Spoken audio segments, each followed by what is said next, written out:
Hi guys, and welcome back to episode number 54 of the PT Education Podcast. We're back in the game. We've done 2 weeks in a row after missing the previous week before that. We're good. But I hope you guys enjoyed last week's podcast, which was like almost 2 in 1 for us, mate, wasn't it? Because we had like a week where it didn't work, smashed it out last week. Really good podcast about offering value, about putting prices up. A really relevant podcast for personal trainers, I feel. So a bit of plug from last week's because I felt like they all go well. I felt like that went well. Before we kind of crack on with the subject that I think is going to be really, and it's always valuable, but I think this one's going to be a real game changer for PTs, to be fair, and one that I think every trainer listening to will get a lot of value from and be able to implement straight away. But before me introducing it, Dan, everyone really cares about how you're doing today. Fucking and stress. not as much as me, mate. A bit of stress, mate, aren't you? Bit of fucking stress today. Dan's having calls, emails kicking off Yeah. as we speak. Yeah. Not that you're distracted at all, mate. Well, yeah, fucking hell.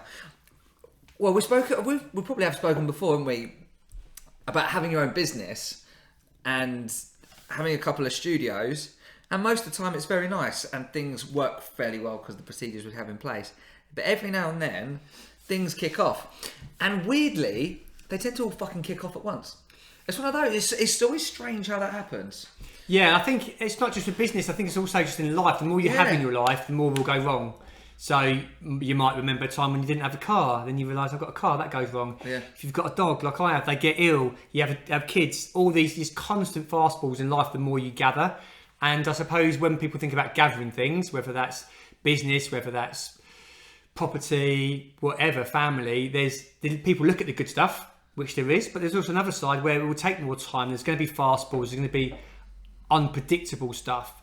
And I would say in my younger years as a trainer, I'm sure you guys listening can relate to this, is quite liking things to be quite organised, quite rigid. I train at this time, I train my clients at this time. There wasn't too many other distractions, and as I've got older and more things have come into my life, it's definitely become I had to transition into being able to cope with more and more difficulties, more challenges, more struggles that I didn't have in my 20s. And I've had to kind of shift my mindset around things. And I don't know if it's something you can relate to, but I think a lot of PTs at some point in their career have to go for a transition because they get older and their life changes. And if they're trying to grow and develop, it might be in business, it might just be in their life. You kind of got to cope with more different things. And it's harder when you've got more plates to spin. Yeah, it is. More stuff can go wrong. And then it's funny, isn't it, as you start to grow, I was talking to a client about this morning, people always think that growing and getting bigger is a good thing, because you just think about the money and being able to tell everyone how busy you are, but it's what's on the other side of that, what's on the con side of that. So I remember having a client, and he's in recruitment, and he's done very well, built himself up from where he was one-man band, and now he's got 2 offices, and he must have about 20 people working for him, and he has a nice life. Goes and golfs a lot, and so he sort of manages from a distance. But if he wanted to grow the business more, he would earn more, but what he'd have to give up in terms of his life, he doesn't think is worth it. He's a father, he's got 3 children, he's got a wife he wants to spend time with as well, plus he likes his golf. So he lives a very nice life. Could he kick it on and become, I don't know how much he's worth now, but let's say a multi-millionaire? Yes, probably. But what's the con of that? What's the con of working 7 a.m. till 9 p.m, 5 days a week, trying to get the business there? Now, for some people, that might be a good thing, and that's what they want to do. But it's like when I ask myself, would I want another 2 or 3 studios?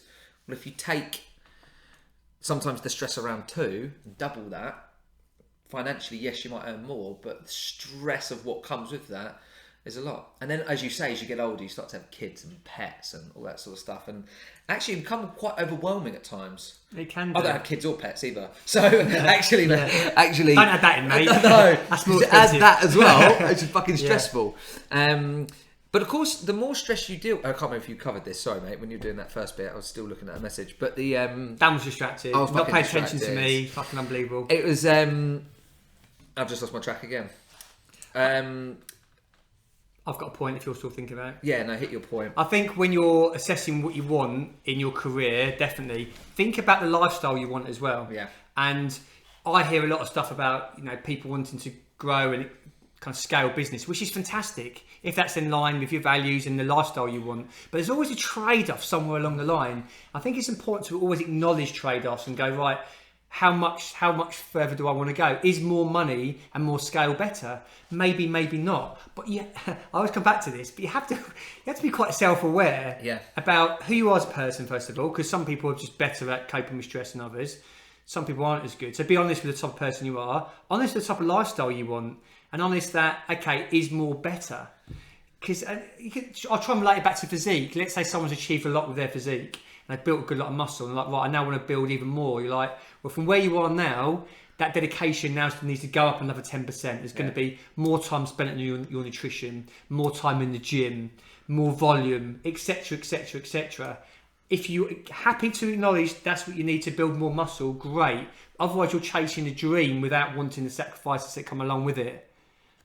That's a really important discussion. Yeah. Really important point for PTs to really think about with their own career. It's easy for them to compare and go, look at what that person's got, look at what that person's got. Remember, that's not all sunshine and rainbows. Yeah. It might not just be career, it might be lifestyle. They think about families and stuff. Families are great, but they also come with a lot of stresses and a lot of difficulties. And that isn't to put anyone off doing anything. Just be aware that there's another side of the coin that needs to be looked at. And when I was younger, I didn't always look at the other side of the coin. Yeah. I just saw kids as all good, or more money as all good, or a house as all good. And as I've become a bit wiser, I'm like, it's not all good. There's great things about it, but there's some trade-offs. Yeah. You know, I think we were talking recently about partners, and if, say, your partner earned a shitload of money, now the benefits of that is maybe there's less pressure on you, or you can maybe do a few more things that you quite like to do. But maybe, what's the con? Maybe your partner's so busy and has so much responsibility, you don't see them that often. Yeah. Or, like when you just tried to start talking to me, not that I put myself in this bracket, start talking to me, because if you take what I was just like at the start of that, I'm not really listening to you. You know, when we were playing around with the camera, you weren't fucking engaged with me at all, mate. I was gone. So Dan, basically, I was talking to myself for about 10 minutes before the podcast. And so, that's all right, I don't mind. But imagine that, and now I'm in and I'm sorted, and the plan's all sorted now. It's fine. I can do it after the podcast. But imagine with someone that's got so much responsibility that's how their brain is always. So in the evening, at the weekend, when you're on holiday, how we were just there as a couple. If that was, we went on holiday together, and that's where my brain is, and all you want is some communication. Do my nutting, Dan. But it would, wouldn't it? Yeah, of course it would. It's like, you understand when someone's got something going on, be it acutely or slightly longer across a few days, think, right, just let them get their shit together. But if that was all the time, their job was so stressful, yes, huge financial rewards, but so stressful they can never switch off and they're constantly just thinking about it. That's a con, isn't it? And I'm not saying all jobs are like that. All high-end jobs are like that, I don't know. But I know some clients that have been successful in business, when I speak to them or I speak to their partners, the partner's like, yeah, they weren't around for 20 years. Do you know? Because they couldn't have been. So I think that's actually quite an interesting conversation, because we have to weigh the pro with the con. And there's always a con. Yeah. Unless you're a fucking footballer. And sometimes, it's all perfect. Yeah. But I mean, Christian, we discussed it in the podcast, the interview we did a few weeks ago now with Christian, and we were discussing that more isn't always better, is it? Yeah, is stronger always better? Is leaner always better? Is more money always better? Is a bigger house always better? Is a nicer newer car always better? Not necessarily. Yeah. No, and it's just challenging that, because we are in a society that essentially wants us to either be consuming or earning. It's just kind of what it wants out of us, and to go against that can be quite uncomfortable, because we've got to deal with our own internal narratives and our own history and our own upbringing to go, well, I've been told that money's the most important thing in the world. You might not be directly told that, but indirectly through society, through your parents, and that might affect your behaviours and go, well, am I happy? Am I really fulfilled by what I'm doing? Is the path I'm going in that important to me?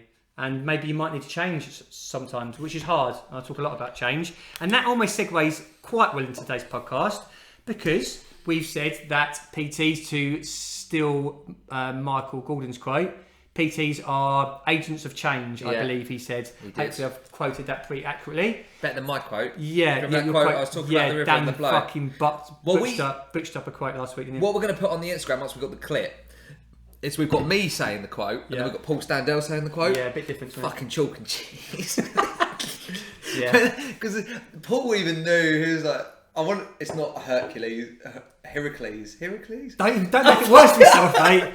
Dad's even researching now, he's still fucking it up. But Paul said, well, I showed you, didn't I? Because we were taking the clips out of Paul's podcast the other day. And he says it. Well, he's very articulate anyway, isn't he? Yeah. And he's very articulate. He's very well read, and he said it. And we're going to put it up next to mine, just for banter, really. Yeah. If you can't take the piss out of yourself and laugh at yourself, what's the point? But the point I'm trying to make is agents of change, and Yes. a big thing is that PTs can struggle to support, create the right environment for change. Some clients will come in and they'll do what you say and it'll all be sunshine and rainbows. But when you work with the real person, general population, there's going to be difficulties, there's going to be struggles. You might butt heads at time. As a trainer, you might have some frustration. You might feel like your clients aren't going anywhere. So how do we begin to navigate this? Well, you're probably going to guess it's going to come down to communication. But specifically, I'm going to talk about today. Hopefully you'll get through all 8. I've got 8. If not, we'll break it down to 2 podcasts. But I've got 8 points here that are common communication traps that we have all been guilty of falling into as personal trainers, me included. So I'm going to quickly go over what they are, and then me and Dan will discuss them in more detail throughout the podcast. So here are the 8 traps that you've likely currently fallen into or have previously fallen into as a PT. So first one is the question and answer trap. Number 2 is the poor listening trap. Number 3, the expert trap. Number 4, the blaming trap. Number 5, the premature focus trap. Number 6, not acknowledging ambivalence. Number 7, overprescription. And lastly, underprescription. So these are all sort of, again, traps that we can fall into with our communication without realising it. So I'm going to kind of explore each one individually, and I'm sure you guys listening will be able to relate to many of these that maybe you're currently falling into, and at least now gives you an opportunity to be a bit more aware so you become an effective communicator. On that note, a big part of our seminar that we've been talking about recently, which the dates are going to be released really soon, big part of it is going to be helping you guys develop your communication skills. So some of the things that I bring up today, you'll be able to come on the seminar and be able to kind of work through in person, which would be really handy. Yeah. The seminar dates, we're going to send out to those who've registered their interest. You will get an email on Monday. If you've registered your interest, you've already received an email. If you haven't, check your junk mail or let me know. But you guys will get the details on Monday. And then for everyone else, we'll announce it on the podcast next. Oh, we got a guest next week, haven't we? Next week, I guessed yet. Got a guest. Fuck it, we'll announce it on the guest one. Guessed yet. Yeah, fuck it, we'll do that. So yes, on Monday we'll go out to anyone that's registered their interest, and on Thursday we'll announce it on the podcast and then put it on our Instagram and everything, so everyone can go to know those dates. But mate, let you continue. So coming soon, guys. So first one, as I said, is the question and answer trap.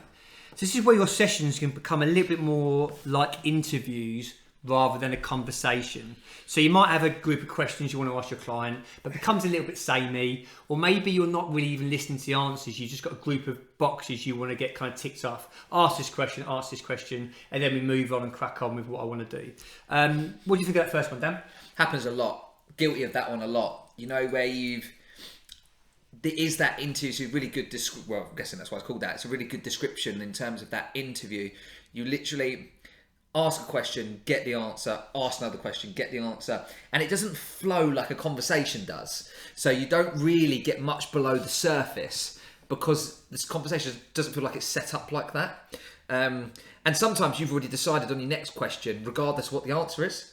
That I've done that, definitely done that. Sometimes I've asked a question, I don't even... The answer becomes irrelevant. Do you know what I mean within that? Because it's you've already decided what your next question is. You've already decided what you think their answer is going to be. And so it's almost like their time for answering is getting in the way of my next question. Yeah.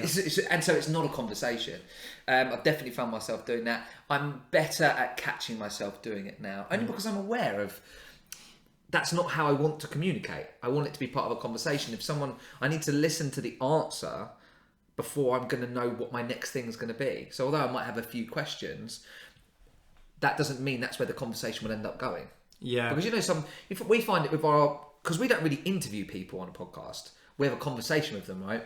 And so when we have like the person on next week, we'll have some questions, but rarely does it follow that because you just wander off and chat and engage in the conversation for the important parts, don't you? So yes, something I've definitely done and is not the best way to communicate in terms of understanding them and their answers. Yeah, I think it's okay to have an idea of some questions you might want to ask, because I think quality questions can dictate quality conversations. But I do think it's very easy to fall into, because we can kind of not know what to say, so we just ask another question. Yeah.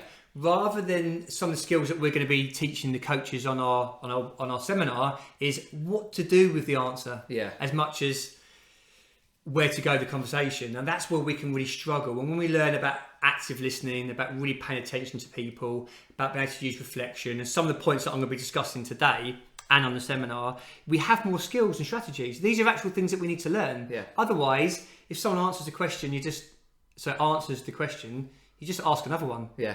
And maybe that might be right, but it can become very interview-esque. And if it does that, you lose connection. Yeah. Your client doesn't really feel listened to. They just feel like you are just ticking the box. Imagine if you were the client. Imagine if someone was just asking you a group of questions. It'd feel like a fucking interview. Yeah. It wouldn't feel like someone's really engaging and understanding you. And what I'm passionate about, and you're also passionate about, Dan, is actually engaging with people. Yeah. Really feeling like there's some sort of connection. And then we bang on about this all the time. It's a massive underlying philosophy of PT education, is to offer quality one-to-one coaching that clients feel listened to, connected to, and then you can help them change. Then you can get results. But without that human connection that we all crave, it's like an intrinsic need we all have. Without that, you've just got two separate people having a work, just trainer, person having a session. And I think your business will definitely be more successful if you can develop more connection. And these things will help you do that by trying to avoid some of these traps as much as you can. Or when you do fall into them, as we all do, me included still now, at least I can reflect and go, I got down that rabbit hole again, and I fell into this trap again. I'm able to catch myself do it because I'm aware of some of the traps I might fall into. Otherwise, it can end up being like almost. I've had things going where we've had almost two separate conversations going on at each other at the same time. Two different things. Yeah. Almost like, when you get a group of lads together on a boozy one, and there's about 10 conversations all going on. No one's listening, and everyone's just almost having their own conversation. And it can be like that. I've done that a few times. So me and the client having separate conversations at each other. But our point in the coach, one of the things that I always think about when we're coaching is that the session should be about them. So it should be their conversation. Something we might lead because we might need some answers to something or need to understand something better from them in order to help guide them as an agent of change. But I've definitely done that where I wanted to talk about, I was away at the weekend and off I go. If a client asks you how was your weekend away, it's a different kettle of fish. Well, as you've asked. Right, so I'll tell you what, I started off for breakfast at about 10 o'clock.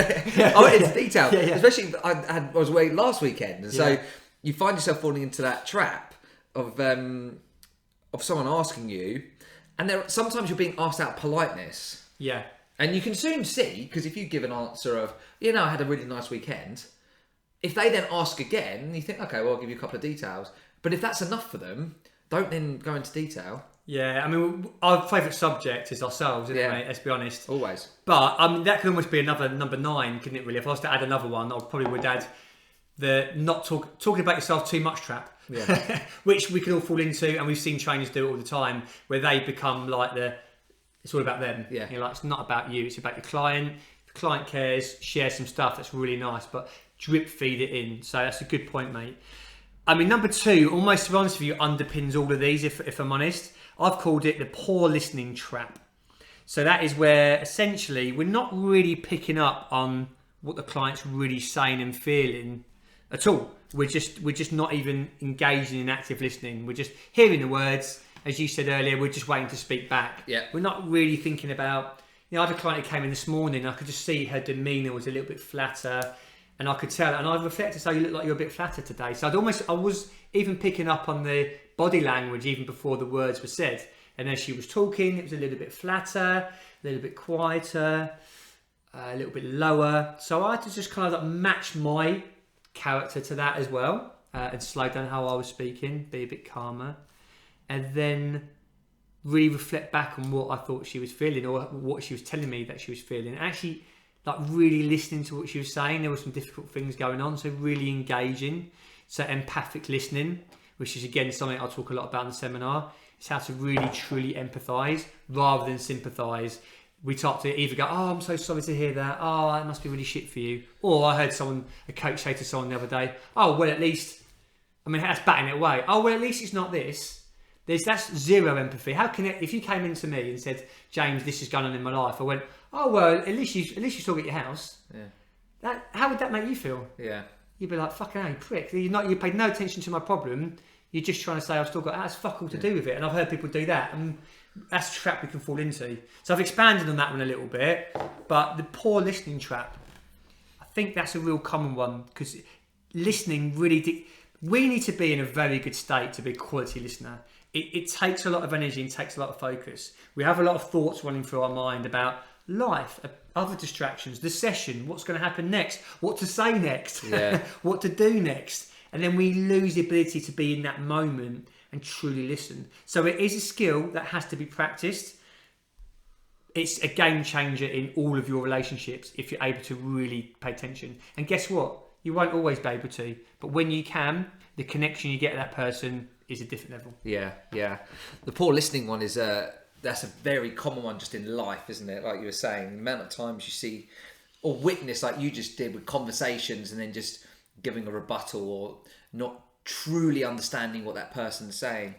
Body language is huge, isn't it, in terms of seeing the way people come in. You can really pick up a lot before you even met someone, really, as to whether they're in a rush, as to whether they're down, as to whether they're up. It's something you can pick up straight away. And I think people appreciate you picking it up. Yeah. Do you know what I mean? Because it means you've paid attention to them. So I think actually people quite like the fact if you mention someone, you seem a bit down, or you seem in a really good mood today. People quite often like that, and it opens a conversation. I think the issue being is if you're PT and you're doing a lot of hours, we know what that feels like. It becomes really difficult because it ends up becoming session. So again, if you've got a lot of sessions, just be aware that that's your communication can really suffer. Your active listening skills can really suffer. And I know when I was doing lots of hours back in the day, it became a real drain to constantly try to stay at that high level. Now I do a lot less hours. I feel like most of my sessions are at a high level now, which we've said before. And it's a good place to I feel a lot more fulfilled by the quality of what I offer now to what I did 10 years ago. Yeah, smashing them out. When it was like, I remember I used to do 6 or...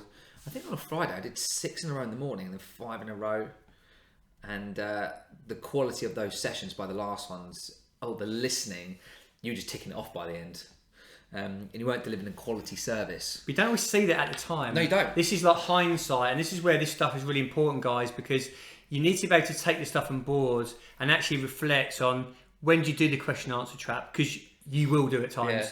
When do you not listen as well? Because this will happen at times. This isn't a judgment on personal trainers. This is just what we fall into. These are just traps we fall into. Quite often happens on a consultation. Yeah. Because you actually normally you're going to have the questions in front of you.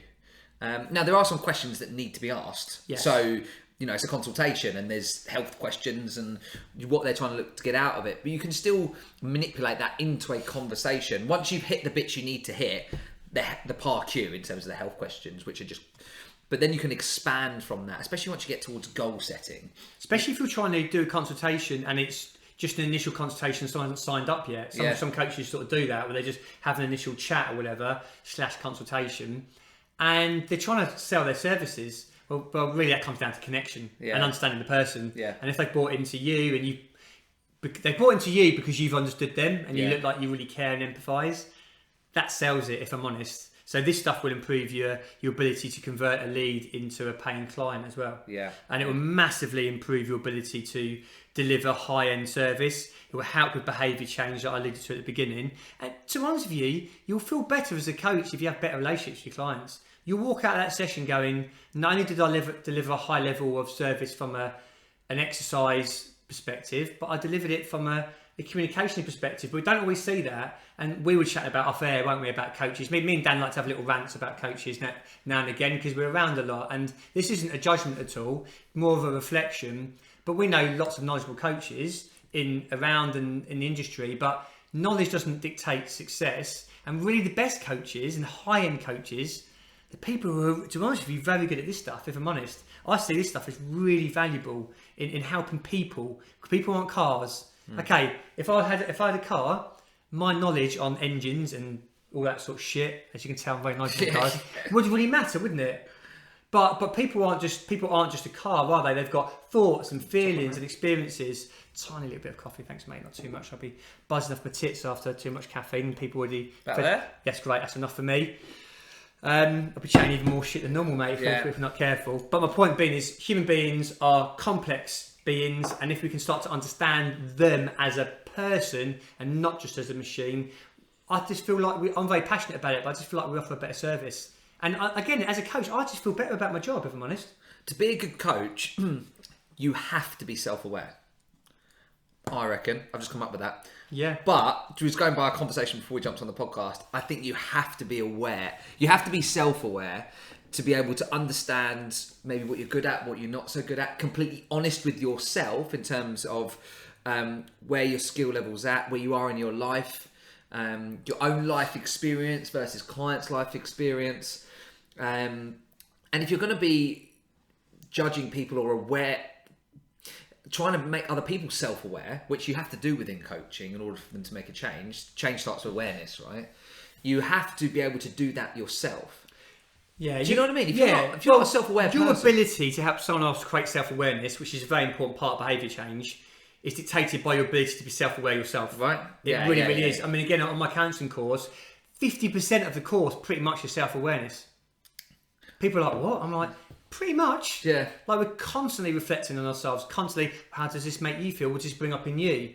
When you're interacting with human beings, I could go on a rant now about this, but when you're interacting with humans, there's something that gets brought up in you as an individual, because you're human as well. If you're not self-aware on what gets brought up in you, that person's triggering me, that person's making me feel this and this, that will influence your communication. And at first, when you're developing this skill set, you have to be able to use hindsight. It's the only way you get good at it. Yeah. You have to be able to reflect. All these things that I'm labelling today, I've probably done all of these traps. And at times I probably do creep into them now. And I work hard on this. So everyone listening will fall into these traps. And we're open to that, because we're open to the fact that we're not perfect. Try to be. Close to it, mate. We're getting there, aren't we? All right, well, but, well, you are. I'm trying to catch up to your perfection, mate. But it's that comes back. We haven't mentioned this word for a while, so I'm going to reuse it. Humility. Yeah. Humility. And also confidence and courage in myself to admit that I'm imperfect. Yeah. As soon as I really just not admit it, I feel I acknowledge that I'm imperfect. Suddenly, my insecurities go away. Yeah. All these defense mechanisms of, oh, I'm great, I've got all the answers, I'm this, I'm that, they all diminish. And I'm like, actually, I'm not perfect. I'm not the world's best coach. I'm not the world's best person. I make mistakes. I have plenty of failures in my life, and guess what? I'm okay with that. I still have a high self-worth. I'm still confident as a person, but that once I acknowledge my insecurities and my problems, I become less insecure. Yeah. That's a self-awareness journey, and that's why I'm so passionate about personal development. Because without personal development, your professional development is limited. Sometimes people conflate those two together as massively, well, don't they? Because you can talk a lot about business development and stuff like that, but especially in coaching, your ability to be a great coach, and I'm expanding on what you're saying there, self-awareness is part of personal development as far as I'm concerned. If you don't grow as a person and develop as an individual, you will be limited in how much you grow as a coach. And we have to be able to catch our own bullshit to go, guess what? I'm learning loads about nutrition and exercise mechanics and all that stuff. Great. Are you learning more about yourself? What have you learned about yourself now that you didn't know a few years ago? Can you even answer that question? Where are your strengths? Where are your weaknesses? What are the things that you're covering up? What are the insecurities? That might seem a bit overwhelming to people listening, but if you can start to at least navigate some of that stuff, and this is what I try and help coaches with if I'm doing one-to-one mentoring, is essentially what I do, is we have to be able to ask them these uncomfortable questions, and we have to try to navigate some answers, because without that, this communication stuff or any direction you're going as a coach will be very limited. You might get a tick in the box, you might get a certificate, but the way you integrate that into your career and your life will be massively influenced by how much you have grown as a person. Yeah. It's one of those. It's one of those things they don't teach you at personal training school. You don't hear that often, and you see it so often. Everyone knows my bugbear is social media, but that's where you see it so much, because when you know people on social media and the way they portray themselves or their coaching, you can see behind the facade. And don't get me wrong, social media is where we all put. Well, I only use it professionally, actually, but behind that, you have no context to how someone's week's going, or someone says they've done something and you have no idea whether that's true or not, or someone says they've had this influence, you have no idea if that's true or not. But it's almost like people believe that. They almost fall into the trap of posting it and then believing it. But the only way around that is self-awareness and actually being truly honest with yourself. I like the thing you said as well, James, where the confidence it takes to understand your own imperfections, because it seems sort of counterintuitive, doesn't it? A little bit. It seems like you have to be confident enough to almost admit you're not confident.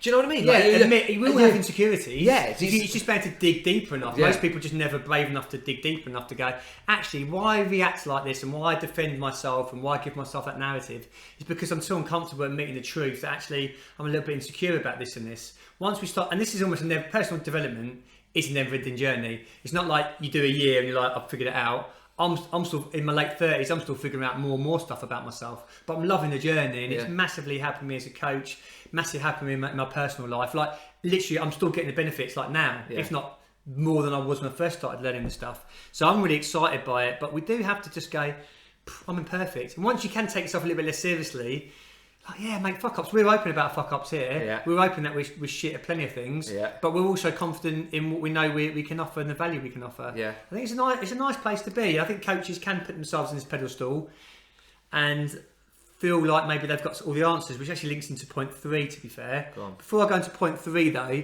I think the mindset that you're alluding to there is to be critical but not cynical.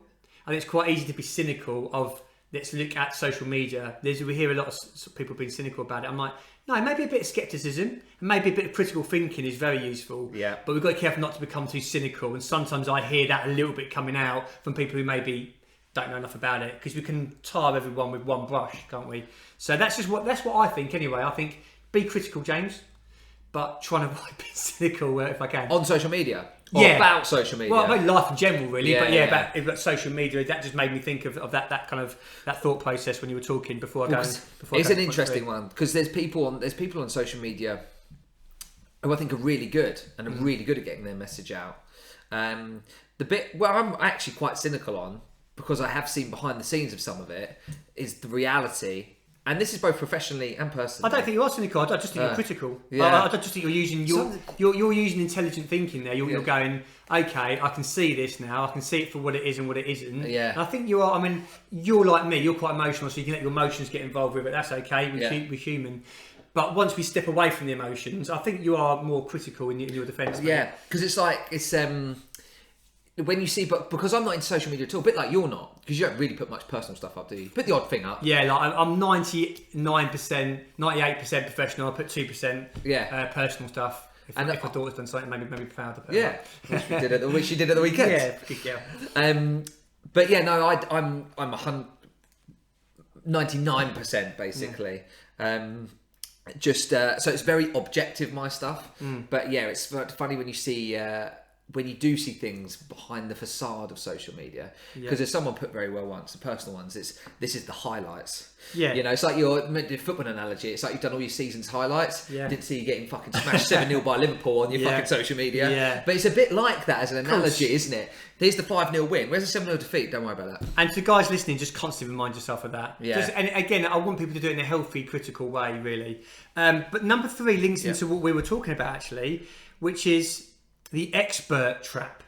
The expert trap. So the way that I think about this is always offering advice, always having to offer advice, always trying to solve every single problem, seeing yourself as having all the answers, and essentially putting yourself on a bit of a pedestal, being a little bit, having quite a strong ego and not being able to kind of calm that down. And that links into the point that you and me were talking a lot about.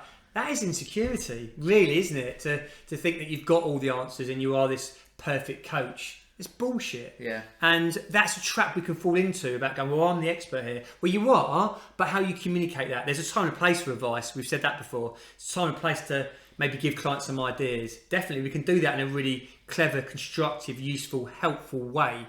But if we're always in that, I am the expert, I am this, that's a communication trap as far as I'm concerned. Yeah, and you see it a lot. I've been there myself. I am there. I've been myself. Let me tell you.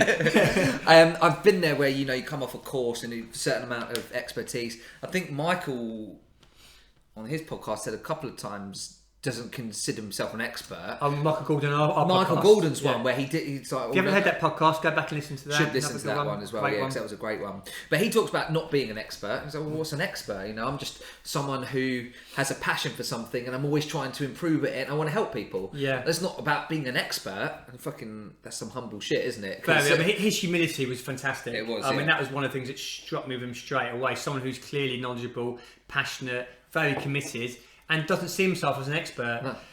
Which I think is quite good, really. I was going to say, in a healthy. It parks the ego a little bit to go. I mean, I wouldn't want to think myself as an expert either. Clients have said, "Oh, you're an expert, James." I'm like, "Fucking not." Yeah, I'll tell him that as well. Yeah. He's not. He likes talking a lot, but trust me, he's not an expert. But I'm not. And the more you learn, this is the thing. You realise you're so shy. Like when I was younger, I probably did start to think I knew more than what I did because I was in my 20s, didn't have as much life experience. Hadn't been done enough in my career, so I gathered some information, and it was a lot of information, and it was, education wise and life experience compared to people around me was cool. But so what? It's a small pond, you know. It's a tiny pond. Just because you're a bigger fish in a small pond doesn't mean you're fucking special. But you start to think you are, and I thought I was because I was probably the best coach in the small pond. Yeah. Big deal, James. Like you step out to a bigger world and you start to learn more and have more experiences in life. You're like, I don't know as much as I thought I did, and I need to kind of have a bit more humility in my perspectives. Yeah, but the more you learn, like you said, the more you learn, the more you realise you don't know.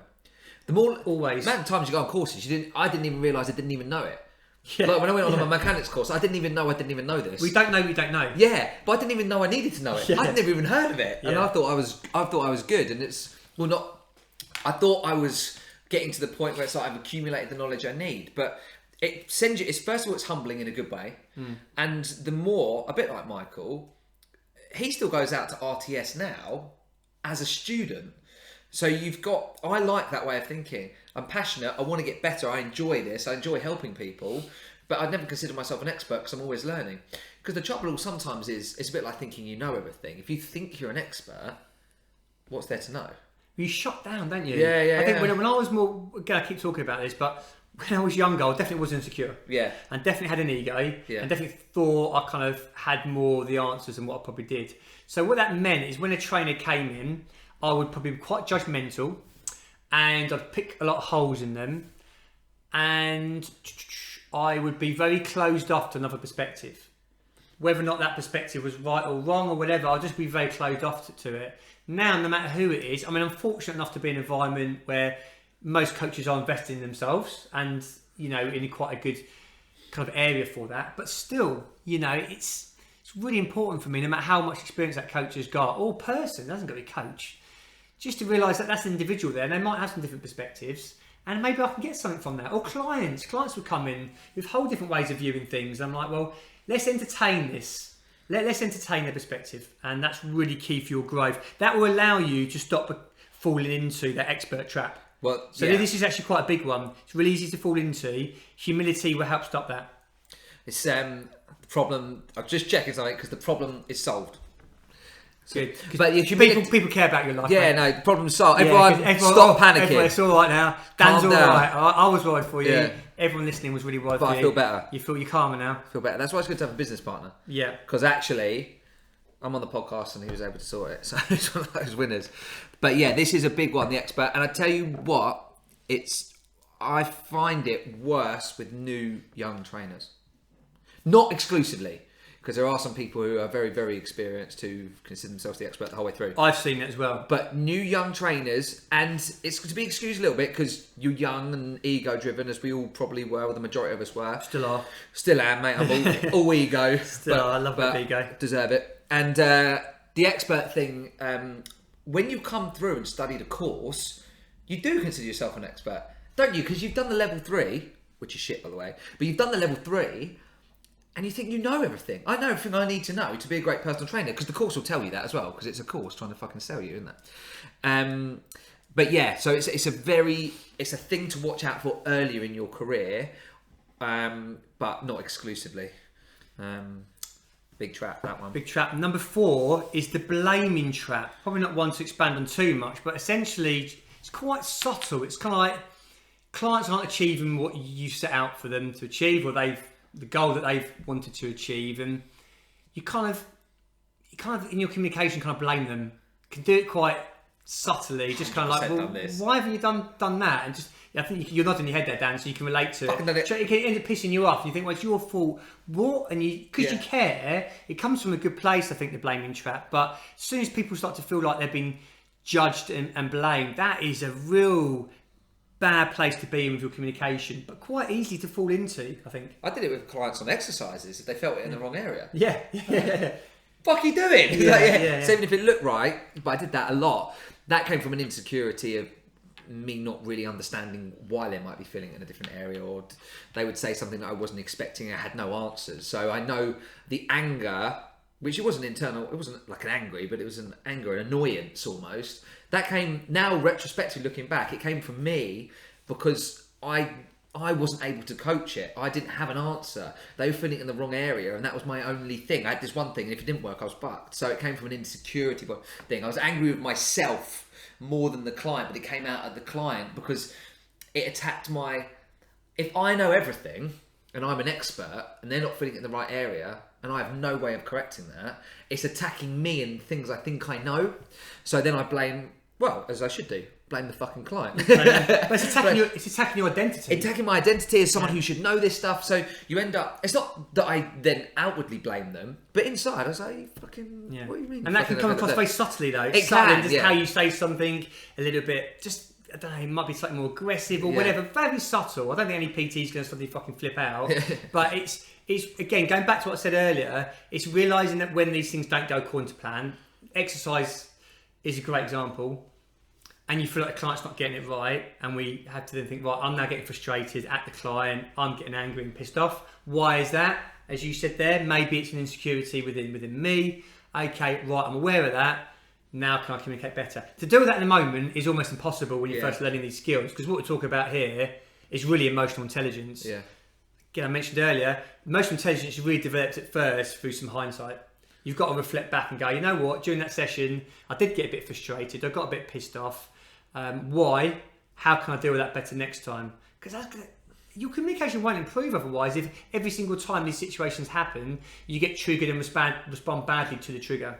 So you have to have the self-awareness through reflection to develop these skills. Yeah, and that is one that definitely I've fallen into the trap for many times over the years, and especially trainers do this as well in every instance, not just on social media, but what they'll do is they'll take 10 clients, their system will work well for 2, and they'll blame the other 8 for not sticking to the system.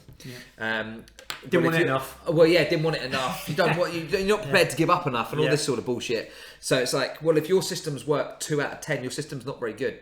It will work for a small percentage because you throw enough shit, something's going to stick, right? Always. So, but if your system for your clientele group, let's say Gen Pop, if your system doesn't work 8 out of 10 times, for your customer base, it's not very good. That doesn't mean it doesn't work.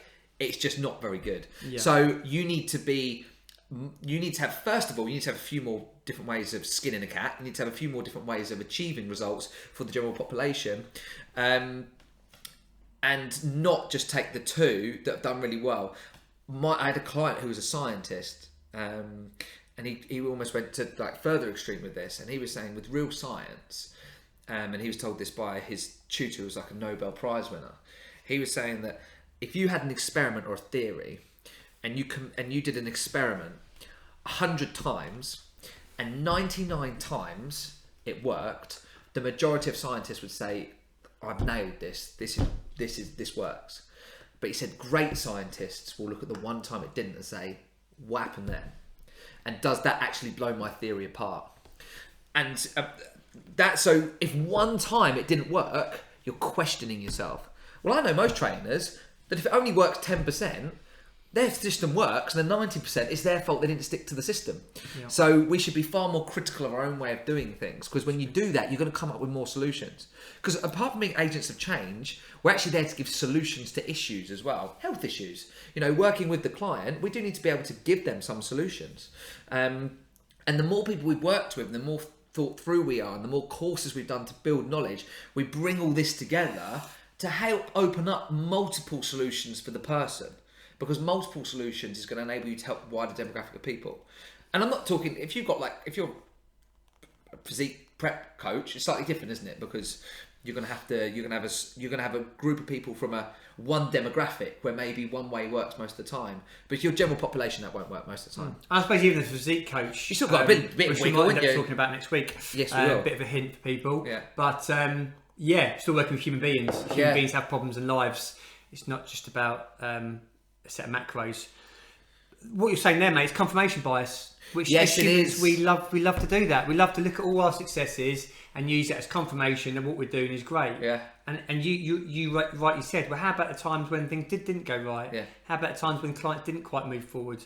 Let's look at ourselves in a healthy way. Just to go, right, how can I look at the times when things didn't go according to plan, clients didn't quite get the results that they wanted? How can I look at that and use that as an opportunity for growth? That's actually where you grow. Yeah. Just delivering something and it all working for you, there's no growth in You that. don't learn anything. You're like, this is my way of doing it, you followed it, you've got results, brilliant. And my ego builds up, I've got this magical formula, I'm better than everyone else. And we hear that marketed online. It's bullshit. It's absolute fucking bollocks, mate. Yeah. Okay? It's just confirmation bias. Rather than going, right, I've got confirmation bias. Guess what? Because I'm human. Biases, we've all got them. Well, let's look at the other side of things. How about it when maybe I've made some mistakes, failures, whatever? They're all normal. Yeah. We've all done them. None of us are perfect. And you never fucking will be. No. All right? You always will make mistakes as long as you're breathing. The other one I see is the anchoring bias. You see that more from clients. Yeah. But in our sector. Like, Yeah. you know, when do you want to talk through that one? Yeah, so an anchoring bias is when you see something on a subject for the first time and then that's it. So I read this in a magazine, need to stoke the metabolism in the morning, read it in a magazine, bang, done. That's it. Read one thing, seen one thing, that's it, I'm in. And so you see this a lot in areas that you're not, I see it a lot more in areas you're not knowledgeable in. So you obviously notice it in clients because as trainers and coaches, you're going to have more knowledge in that area than clients.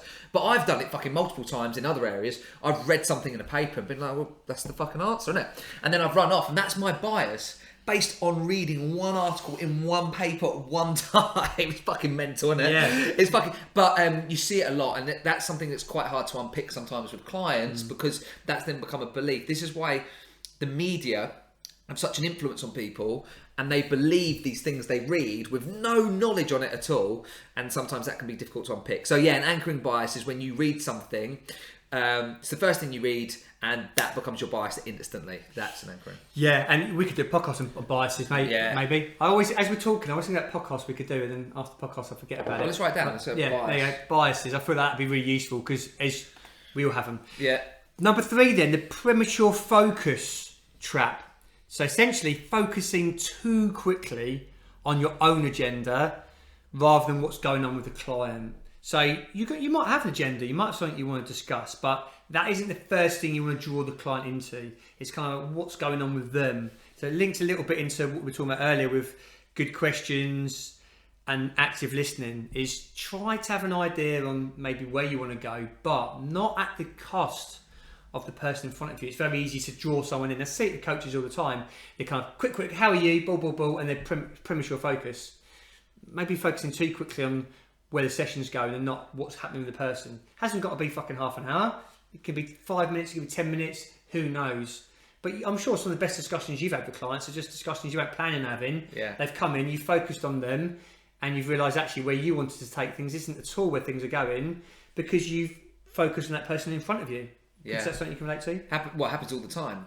Hope- Does it happen? yeah. You know, in terms of, there's normally some conversations you might want to have with a client, and quite often I'll think about maybe those discussions, but it doesn't. Or I don't shoehorn it in if the discussion's going somewhere else where I would have before. Yeah. Where I would have before. It's like, this is what I'm going to talk about. I don't care how you come in. Yeah. And you know, sometimes we've spoken about it where, you know, someone doesn't come in the right state of mind to, you know, if someone maybe not achieving some of the things you set out, and you think, right, we're going to have a real good conversation about why they think that might be, but then something's happened and actually the conversation needs to go somewhere else. You've got to be it's really rolling with the punches with that one, isn't it, rather than being too sort of, dogmatic's the wrong word, like you've entrenched in the way that you want the session to go. Sometimes you need to be able to roll with the punches. But I've definitely been guilty of that many times where I've already decided what we're going to do and then not fucking been flexible at all within how that situation's gone. Yeah, I think flexibility links into a lot of this stuff, and I can think of an example with a client where for a while we've been talking a lot about kind of trying to reduce her alcohol consumption. We had some strategies, we had some ideas of some days that are going to be alcohol free, and then something came up in her life. And it wasn't a massive stuff, but it was stress and a few things were weighing her down. And you could just tell now wasn't the time that she wanted to be talking about not drinking. And now was the time to think, I fucking enjoy a drink, I want to have a drink. And I could just pick that up on her. So I was just like, you know what, sometimes it's just quite nice to be more relaxed about stuff. And you could see the relief of her that I wasn't going to talk about it. She was like, yeah, it is, isn't it? I said, yeah, sometimes we can think too much about these things. And sometimes actually maybe we can just overstress about them. And if you want to have a drink or want to do something, maybe that's okay as well. So there was no judgment. There was me acknowledging the place that she's in. I changed my communication style a little bit, and I changed kind of maybe some of the goals we were going to set that week, which essentially were no goals that week because it's more just her trying to take care of herself and her self-care. So it's picking and choosing conversations and learning when to pull out of them as well, and going, actually, I've pushed down a certain path. I consider clients a bit uncomfortable. Maybe I continue pushing, or maybe I'm like, shall we just chill out a little bit? And I said to her, sometimes as health and fitness professionals, we can push too much and cause so much anxiety in clients. There's health anxiety, sleep anxiety. Shit, can I even have a drink of alcohol because will I ever be able to sleep? And it's kind of reading the person and going, actually, this person is experiencing a lot right now. Maybe they don't need more pressure from me in this moment in time, in this example. Yeah. Weeks before, we'd obviously had a bit of pressure and she'd moved forward. So it's been able to adapt. That is probably, with all this stuff, if I'm honest, actually, adapt how you're listening, what you're saying, even how you're talking. So you might need to just talk a little bit slower, a little bit calmer. You might need to be a bit more energised, a bit more of the coach. I know some people are just the same default all of the time. Yeah. They're at that same level. They're never down or up. They're up there. The skill, one of the most valuable skills of a high-end communicator is to be able to adapt how they're talking. Yeah. They might be more matey, a bit of a laugh one moment, then they're more coachy, then they're more educator. They're very different styles of communication. Very different. But we can easily fall into one setting if, again, we're not self-aware. Yeah. I've got my way of talking and that's how I talk. Rather than as I've improved my communication, I can massively shift it, not just person to person, but to that individual, maybe within the hour. Yeah. Maybe within that one session, how I'm talking is very different. Maybe it's quite soft, then maybe it's faster, maybe it's a bit louder, maybe it's just slower and quieter. And I'm doing that now to make the point as I'm talking to you there, that we need to be able to change our voice. And also you find you're able to influence people far more, because you're like, oh, James is now passionate and he's going and he's educating, I'm listening. Or actually he's quieter and he's listening and he's stiller. That also has massively transformed my coaching to a high level. This soft skill. No one talks about this, and I might expand more this in another time, but it's an important one to realise. It's actually one of the things I've always found I do quite naturally. In terms of not so much... I think you've got better at it. When I first met you, maybe not as much so. Well, I'm quite good at matching someone. Even when I first started training with people. Sorry, so mate, not just challenging there. No. Not so much as Fuck off, James. now how it's in terms of influencing people and Yeah. actually thinking through and being able to do it. Just matching someone's energy, I felt I did quite naturally. In terms of if someone was quieter, matching that. And if someone was louder, matching that, and how they talk, matching that. So you built an instant rapport with them. Not so much naturally, obviously, the influencing side, where actually you're trying to actively change the pace of it based on them. That's a skill that's come later on. Yeah. But more than just being able to match them. So if there's someone, I'm naturally going to be quite loud. But if someone comes in and they're quieter and softer and almost want to get down towards, like you're doing some mat work, I sit down with them and I slow myself down and I'm quieter and then I pick something up. That I've done quite naturally, and that's quite good for building rapport. And then, like you say, the ability to be able to influence and reflect and actually change the pace of something, that's a skill that you have to learn and acquire, and you're always trying to learn. And sometimes when the session goes wrong, is when you get it wrong. You know, when you give the wrong energy, and it's not just like the times I've got a bit annoyed and a bit angry with myself more than anything that's come out on them. More like you've just got the energy wrong at the wrong point for them. Because sometimes someone will come in low, so you match their low energy, and then you pick the energy up as you go through the session. Happens naturally. People start exercising, you have a bit of a laugh at them, and they go up on a superficial level. But if you match the energy wrong, they come in, they're clearly a bit down about something, and you're hyper. That's not going to work. And if someone comes in, they're ready to go, and you go the other way. So, naturally, I found it quite easy to mimic people, which I found helps build rapport. But to influence the session and the way you're going to change the pace, that's a skill. That's a never-ending skill, where you're just going to be constantly trying to get better at it. But having awareness of it, first of all, isn't it? And that's been a big theme of today. You've kind of got these kind of different vocal archetypes and communication and influence archetypes. You've got kind of more the friend. So if you and me are out in the pub, we'll still be influencing each other, but we're talking in more of a relaxed way. We're not thinking about just talking over each other. Fucking talking over each other. But you've got that, and sometimes you can have that within a session. You can have more of that kind of friend, relaxed banter type thing. That's really valuable. Then you might have more of the kind of coach, more of a coach kind of like PT type. Ball. This is what we're doing it. You might have more of an educator role, and maybe more you might think of someone as a high-end teacher, or someone who's educating people at universities, like professors. Yeah. If they're a good high-end professor, that's going to be a bit different to a coach. And then you might have kind of more of a motivational speaker, and they're all very sort of different in their own ways. But again, studying this stuff and being aware of it has helped me within my sessions and helped me communicate on a bigger scale as well. So. Touch on that one. I know I've rushed over that one quickly, but I've realised we've got a few more points to get through, and you and me like to talk. Yeah, we do. But to be honest, I don't know if we're going to get through all of them. Yeah, because you've got 3 left, haven't you? 3 left. So, do we want to brush over the titles now, or smash a part 2? I think this is your theme, so I'm going to. I think what we're going to do, I'm going to summarise today. I'm going to recap everything. I'm going to tell you guys what the last 3 are to keep you on the edge of your seats, and me and Dan will turn the last 3 into another podcast. Easy. And the reason that I'm doing this is because I feel that this is a really important subject. Like I do all subjects, to be fair, but I think some of the stuff coming out today is so important to reflect on as a coach. I think this is a difference between your clients moving forward and not. Yeah. It's a difference between how you deliver your service. It's a difference between how you develop rapport and connection and your relationships, not just in your career, but in all your life. So I'm incredibly passionate about it. So this, guys, has been all about how to, or be aware of, should I say, common communication traps that we all fall into. So we've covered question and answer trap, the poor listening trap, the expert trap, the blaming trap, the premature focus trap. That's been what we've talked about. The ones coming up in podcast, or the second part we'll do of it this, in 2 weeks. which So will be in 2 weeks' next time. week, and Guess then we'll next do week. part 2. I will be talking about some really important areas. So not acknowledging ambivalence. We'll talk a little bit about ambivalence and what that is. You might be aware of it. Really important. And then talk about the over-prescription trap and the under-prescription trap. How we set homework for clients. Is it too much? Is it too little? And maybe me and Dan will add in some of our own personal experiences as well there, guys. Yeah. So I hope you've enjoyed that. Because I think we want to get into them in some detail, we not do, just rush through it. And when I've kind of put a bit of prep into today, there's always lots to talk about. Yeah. But thanks for listening, guys. Can we give people a like? Can we for this? Not give people. Can we give you guys a like? No, I can't give them a like. But if you guys give us a like, give us a like would be more appropriate. Yeah, if you give us a like or a share, if you're enjoying the podcast, and I was going to say something else about the seminar. I can't remember what it is now. Right. No one's listening now, anyway. No one's fucking listening anyway. Something about the seminar. Anyway, we've mentioned that was it.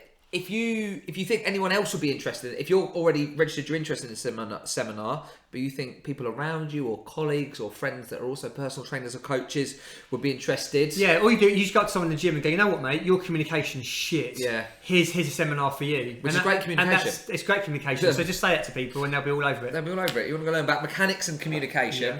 Yeah. As I said at the start, we'll be getting some emails out to you guys on Monday, and then we'll announce it next Thursday. We have a guest next Thursday. Are we announcing them? We did for Paul. Yeah, go on. Go on, shall I do it? Yeah. Yeah, so next week we have returned to the podcast Ryan Hook from Pro Coach. Pro Coach, obviously, fucking massive at the moment. And Jay wants to be on twice as well, so it's a privilege for him. Paul. Oh, Paul been twice. Yeah. Sorry, Paul. I forgot Paul went as well. Yeah, Paul's been on twice. Yeah. But to be fair, we've only met him once. We only met him. Well, I wasn't there the first time. Anyway, Ryan Hook's back on, and obviously he's with Pro Coach. Massive. They're doing massively well at the moment in terms of physique and actually general population with where they've sort of split into two. So I'm really looking forward to it. I'm looking forward to talking to Ryan for many things. I know from the gym as well. Obviously, you've been coached by Ryan, and you've had good, and you worked in the same gym, and he's a really good guy. But I'm really interested to learn about Pro Coach amongst other things. So if you guys want to learn a bit more about Ryan himself and his business and also some of his personal stuff as well, we'll probably go into next week. Will be a great listen. Be a long one next week. Mr. Eddie Jones will be down with the old fucking camera as well. It will look shit hot, yeah. It will look shit hot. Right, guys, we will catch you next week.